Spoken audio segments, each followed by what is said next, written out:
Chez certains professeurs, la rentrée 2008 rime déjà avec galère.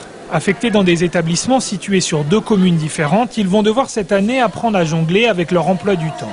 La pratique est pourtant illégale. Le tribunal administratif a ainsi condamné en juin dernier le rectorat de Lyon à verser 1 500 € d'amende à 2 enseignants. Malgré ça, les doubles affectations se généralisent. C'est le cas d'Alexandre Chèvremont, jeune prof de philo. Cette année, il enseigne à Vénissieux et Saint-Priest, une situation pas facile à gérer au quotidien.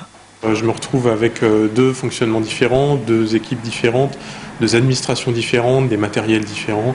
Donc parfois on s'y perd un petit peu, c'est assez troublant et ça amène par exemple à faire des confusions. Ce matin j'avais la liste des relevés d'absence, mais enfin pas celle du bon lycée. Ça symbolise bien le fait qu'on est un peu divisé dans son métier. De leur côté, les syndicats enseignants dénoncent aujourd'hui l'attitude du rectorat, non-respect des lois, gaspillage de l'argent public pour payer les condamnations. Plus grave encore, selon eux, la détérioration de la qualité de l'enseignement, conséquence directe de ces doubles affectations. Ça nuit forcément au travail des enseignants, donc ça nuit aux élèves en premier chef, puisque on ne peut pas s'impliquer correctement dans les établissements si on est sur 2 établissements éloignés. Puisqu'on est toujours en train de courir entre les 2 établissements. C'est du coup du temps de moins passé avec les élèves dans les établissements et pour s'investir dans son travail. Selon le SNES, près de 300 professeurs seraient ainsi concernés dans l'académie par ces doubles affectations.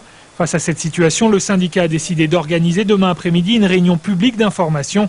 Alexandre, notre jeune professeur de philosophie, compte bien s'y rendre.